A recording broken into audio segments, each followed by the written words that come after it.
Vertex Deformation is what makes GTA 4 feel meaty. For those of you who aren't total nerds, a vertex is a point on a 3D surface, and vertex deformation in games is when objects are able to change shape in a free, unpredetermined way.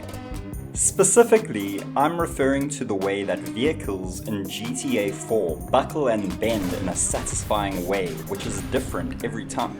It's almost like the car is your canvas, and the paintbrush is your bad driving. GTA 5 doesn't have this feature, which is why it's a bad game. What's that? How dare he? Let me tell you something. I never bought GTA 5. I only owned the game because it was free on the Epic Games Store one weekend. I had played it on my friend's PlayStation when it came out, and it just seemed like a total downgrade from GTA 4, so I wasn't interested, and I'm a massive GTA fan. I bought a box copy of GTA 4 the second I saw it was available in my country. I remember I had just graduated from high school, and my mother took me to the mall to get something as a reward. When we got home, I started installing the game, and my mother walked into the computer room and asked, "What is this game about? Murder?" In a horrified tone. I assured her that murder was only a very big part of the game, and it's really about the city and the cars, which is true. GTA is only about 30% murder, and ideally it should be more heavily focused on the cars, if the title of the game is anything to go by. Buying open-world driving games the second they are available was not unusual for me. I was so excited for Mafia 2 that I marked the day that the game would come out at the shop near me on my calendar, and I made a beeline for it the second it arrived. I mean, it was Mafia 2, the game I had been waiting for a whole decade. I took it back to my res, I installed it, I started playing it, and I was massively disappointed. Disappointed because of one very important reason that may sound familiar. The game did not have vertex deformation. You see, the reason I was so excited for Mafia 2 was because when I was 10 years old, I played the best game ever made, Mafia, City of Lost Heaven. It was bestowed to me on angel's wings at the exact same time that I received GTA 3. And let me tell you, I was hugely excited for GTA 3. Even as a 10-year-old, I was very familiar with GTA. I had played GTA 1, GTA London, and GTA 2, all as a preteen child. You see, I had a brother who was 8 years older than me, and my father was long gone. My mother, who was working 3 jobs at the time, didn't have the energy to police the video games we were playing, never mind the games I played at my friends' houses. I was dealing drugs on street corners with my best friend in between rounds of WWF wrestling and Pepsi Man on the PS1. GTA 2 is a masterpiece all in itself, and we had all the cheat codes for the military-grade weaponry. So I knew that this angel bestowing gifts from above, aka my older brother back from university with pirated CDs, had GTA 3 in his possession. I knew all about GTA 3 from the gaming magazines. I had been telling everyone about the coming of GTA 3 like some kind of prophet, but nobody believed me. It's impossible, they said. It can't be done. There's just no way that a game as full of life and as detailed as GTA could ever be represented in a 3D format, they would remark in their 10-year-old patois. Such a game would be heaven itself, and heaven is by definition not of the earth and therefore cannot persist therein. But there it was, installing on my mom's computer. The Guy Ritchie-esque intro played. Then the menu screen, with its deep digital tones dropping you into the GTA early 2000s aesthetic. Start new game, loading screen, error. Okay, not to worry, probably just a first time thing. Intro, menu screen, synth sound, new game, loading screen, crash. We didn't have internet at the time, and we didn't know what DirectX was. My dream of entering a 3D world of unabated car thievery was temporarily halted. But not to worry, we had another game, and my brother says that this game is even better than GTA anyway. He says it's like a movie. it's the best game he's ever played. You can shoot out the tires of cars like in a gangster film. Incredulous, I was interested to find out. So we started the 4 CD long installation of the game Mafia, City of Lost Heaven. The installation screen showed what at the time looked like photorealistic images of various gangsters in gangster poses. Frank with his stern look over his glasses, Paulie with a baseball bat. What proceeded after that was one of the most memorable and informative gaming experiences of my life. I don't want to talk about it too much here, because this is a video about GTA, and I already have made a few videos about Mafia, which is my favorite game from childhood. And those videos are what launched my channel to the unfathomable heights of 1,000 subscribers. The point is that Mafia was an incredible game, and when we finally got DirectX working and I saw GTA 3 for the first time, I was disappointed. From playing Mafia, I had been building images of what GTA 3 was like in my head. I had been studying the list of cheats for GTA 3 for weeks, imagining what each cheat would look like from the context of the game Mafia. GTA 3 is cartoony, arcadey, and vapid compared to Mafia. The graphics were miles behind, the cars were basically just blocks, and the story was completely arbitrary compared to the absolute masterpiece that was Mafia. Don't get me wrong, it was a fun game, and I played the shit out of it, but Mafia was clearly the superior game. The characters had fingers, their eyes and lips could move, the cars had Vertex deformation, and you could have fun just going to town on a car with your baseball bat. The cars were so detailed in Mafia that you could get the gears stuck if you used the clutch incorrectly. The cars could run out of fuel, and you could refuel at gas stations. Petrol could leak from the car if you shot the gas tank. You could shoot the wheels off the car by shooting the lug nuts. Wheels would wobble realistically if misaligned. Bullet holes would appear on both sides of the car. You could shoot passengers through the window. You could get into any seat, open or close any door. You could hide guns in the car, because hiding guns was necessary in the game. Parts of the car will completely detach if shot or hit. You could put the car in neutral and cruise to save petrol. If the car had a soft top and you flipped over, you would die from hitting your head. You could shoot a gun out of the car while driving from any realistic angle. Mafia was a game fully focused on the cars and gameplay around driving. The game Mafia, City of Lost Heaven from 2001 can totally be used as a driving simulator for people who are learning to drive. Cops will give you a ticket for breaking the speed limit or going through red robots, and you can set the car to automatic if you don't want to use the clutch and the gears. I want to repeat that this game was made in 2001. GTA only got some of these features almost a decade later, if at all, and a lot of these features are not even prospects on people's minds for future GTA games. If anything, the realism around cars in GTA took a huge step backwards in GTA 5. It feels like I'm driving a Trackmania Extreme Dodgem car or a plastic Hot Wheels. These cars don't even feel like they're made of metal. They stick to the road like Scalextrics. And when they're in the air, they control as if they have RCS thrusters from KSP. GTA has always had the ability to control cars in the air, but GTA 5 has taken this ability to the ridiculous extreme that makes the cars feel floaty and light. Floaty and light are the exact opposite of meaty.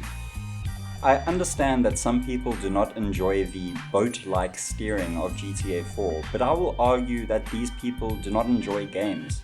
They enjoy interactive movies. You see, the word game has begun to change its meaning. Chess is technically a game, but you don't ever hear Magnus Carlsen referred to as a pro gamer. You see, before the advent of video games, a game was considered to be any structured form of play, and most often involved some kind of challenge. One could challenge a friend to a round of riddles, or maybe throw a bag of sticks on the ground, and challenge a less popular friend to pick them up one by one without disturbing the rest of the sticks. This was gaming. Generally speaking, lowering the challenge of the game was considered bad sport and would result in the game becoming less interesting. Driving in GTA 5 is simply much easier than GTA 4, and therefore less of a challenge. Just because something is more challenging does not necessarily make it better, but this is a game where 90% of the time you will be traveling from point A to point B, and making that process easier is actually removing gameplay in the same way that the loading screens in Starfield destroy the galaxy. Sure, GTA 5 has a slow-mo ability which is supposed to make driving interesting, but what is the actual point of going in slow motion if all the physics are disabled and replaced with the magical ability to move the car like it was a mouse under your fingers? It completely destroys whatever fun the slow motion ability might bring. The entire point of this kind of slow-mo in games is to satisfyingly perceive the physics in action in slow motion, which, by the way, you can actually do in GTA 4. In GTA 4, if you press the cinematic camera button and then press the horn button, you will enable a slow motion mode that is infinite. Now every time you press the cinematic camera button after that, the game will play in slow motion, essentially giving you an unlimited version of the slow motion ability from GTA 5. Yes, with the downside of weird camera angles, but with the upside of having completely out of control physics to enjoy. It's not actually completely out of control either, there's just enough control there for you to master it. If the slow-mo ability in GTA was less easy to use and obeyed physics more, it might be frustrating at first, but the satisfaction you would feel after mastering it would be that much more. This is the kind of feeling that players of games like Examiner will be familiar with. Examiner is a game with a huge learning curve that is satisfying to climb. If you get a headshot in Examiner, you will be pumping your fists and shouting "yes" alone in your bedroom, something that the slow-mo ability in GTA 5 never made me do. At the moment, that ability is just a big cheat button, with the only limitation being that you can only use it while your infinitely refilling energy bar has enough energy remaining, which in my experience is all the time. Seriously, has anyone actually ever run out of this stuff? It's the same problem I have with Red Dead Redemption 2. It's actually really hard to die in that game. Red Dead Redemption 2, which I'm just going to call RDR2, leans heavily into the interactive movie department, as the action sequences are not so much challenges as they are just an exercise in choosing what order people will die and which body part will explode in what order. There was not one time in the entirety of RDR2 that I felt as if my life was in danger, or as if I had to be on my A game. I don't even understand what 90% of the items in that game are for, as there's never a situation where you feel as if a basic handgun wouldn't do the trick. Does this make it a bad game though? Yes it does. It's a fantastic interactive movie. I could start gunfights in that game and admire the action in photo mode all day. It's one of the most beautiful works of art I've ever seen, but to call it a game is insulting to cribbage. I suppose RDR2 has poker in it, so technically it is a game, but the world outside the minigames is only a game insofar as a choose-your-own-adventure book from the 90s is a game. To some people, story is what is important in a game. I'm not one of those people. To me, story is literally the least important thing in a game. To me, story is the first thing that you can chuck out without destroying a game. I would still play RDR2 if there was no dialogue, no theme, no characters, because there's something intrinsically fun about moving around the world. It wouldn't be great, as RDR2's systems can only take you so far, but if there is any Rockstar game that would shine if all the story was removed, it would be GTA 4. I use the word intrinsic as that is what GTA 4 is. It's intrinsically fun. Intrinsic and extrinsic fun, or intrinsic and extrinsic motivation, are game design terms that refer to two different types of satisfaction one gains from playing a game. Extrinsic motivation comes in the form of points, rewards, unlocks, victories, that kind of thing. Intrinsic motivation is the fun that is derived from simply moving around, the second-by-second satisfaction you get from just interacting with the game. To me, intrinsic fun is the most important aspect of any game, and it's what keeps me playing longer and more often. GTA 4 is pure high-grade, uncut intrinsic fun. The delicate balance of physics, suspension, explosions, momentum, ragdolls, meat. If there was no story in GTA 4, it wouldn't change the fact that the simple act of moving around in the game is fun. It's clunky and boaty and fraught with danger, and moving from point A to point B is a challenging process that may result in you becoming the last piece of crust in a tinfoil wrapped lunch sandwich. Making this challenge easier by making it easier to go from point A to point B only serves to turn this gameplay mechanic into a more efficient story delivery system, while destroying all progress that the franchise has made developing what has always been the main part of the game. There are two types of people here that both need to be satisfied, and I feel like modern game developers more than ever are struggling to strike the balance between them. Shout out to Mafia 2 for having a simulation mode switch in the settings. There are those who like story more than anything, the people who want games to be like movies, and who get frustrated when the story does not come fast enough. And then there are people like me, who skip cutscenes the first time they see them if they go over 1 minute. For me, the unskippable cutscene is the difference between me playing or not playing your game. By now you may have noticed a pattern that I do not like modern games, and you would be right. That's because I'm from the past where games were just better. See, in the past you didn't have to verify your identity to play a game. It didn't feel as if you were registering to be monitored by the NSA every time you wanted to jump into a game. Oh, and jumping into a game? Not really a thing anymore. By the time RDR2 loads and I've gotten past the launcher and everything, I've already lost my craving to play the game, which I suppose frees up my mind to be more susceptible to the advertising that is inevitably displayed on the home screen. I'm from a time when it seemed as if game designers cared about fun, and playing games was fun. And I do not believe that this is a matter of nostalgia goggles. I still play all the games I used to play regularly, and I play them alongside their modern counterparts, and I'm always having more fun playing the older games. Time is my most valuable asset, and now that I'm an adult, my time has become more important. So a quick loading screen, skippable cutscenes, intrinsically fun action, they all contribute to a faster experience, and it feels like I'm having more fun per second playing older games. So what are my hopes for GTA 6? Honestly, my expectations are low.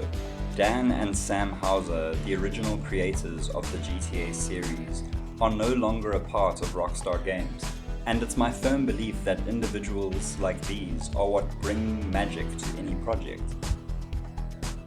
In the same way that the Mafia series suffered from the loss of Daniel Vavra, GTA will suffer from the loss of Sam and Dan Houser.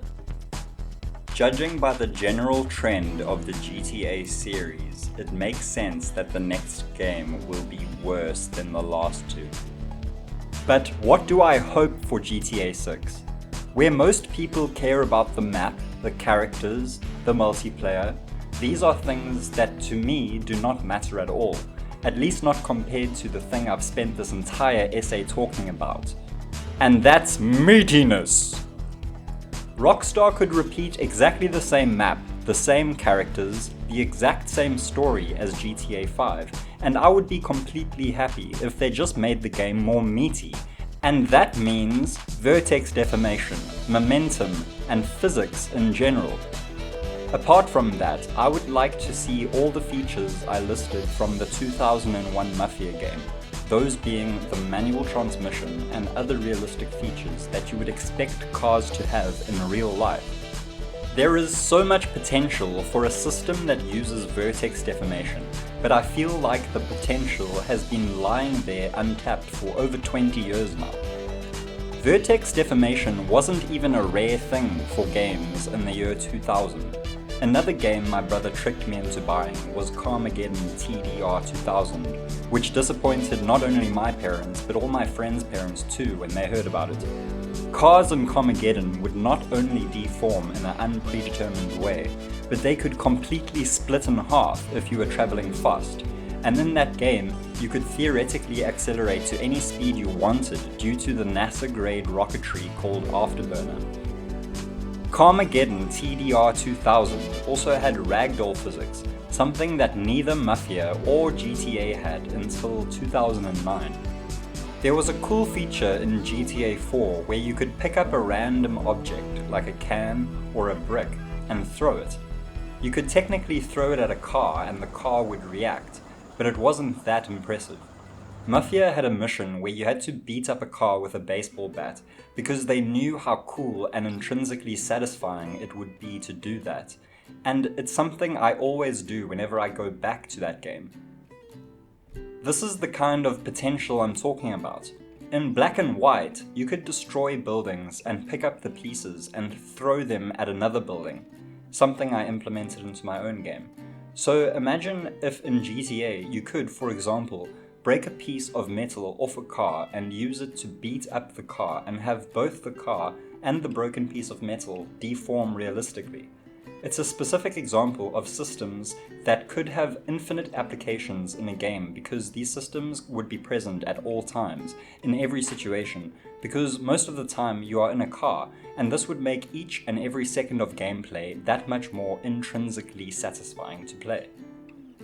And that's all I have to say about that. Thanks for watching this video. Please don't take me too seriously, as this piece of writing is largely exaggerated in parts, although it does represent how I feel when I play these games. It was a lot of fun and hard work collecting footage for all these games, and replaying them only made my opinion stronger.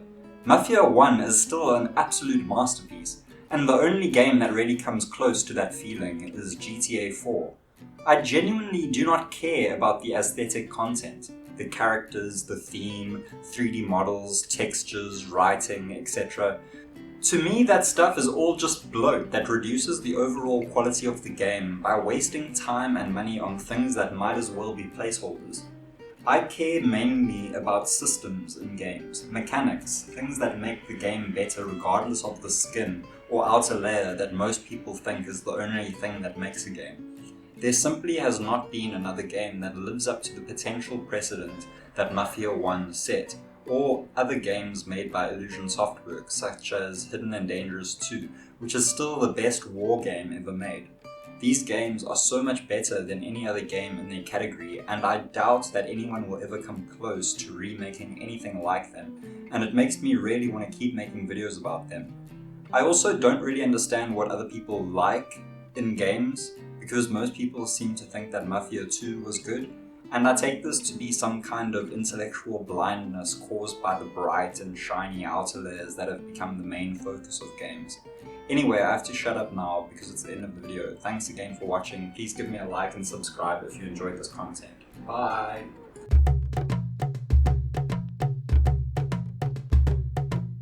Welcome to our LEGO Developer Village, our entry for the LEGO Ideas Competition. Ever since I was a child, I always dreamt of having my culture represented in LEGO. You can help that dream become a reality by following the link provided. It will come with a colorful Ndebele hut, an authentic black coleslaw, traditional drums, and a Ndebele themed vehicle. It will also come with cattle in a kraal with grass to eat and water in a bowl to drink. My utmost favorite are the Ndebele minifigures dressed in traditional attire. If you would like to make this LEGO set a reality, place your vote by following the link provided.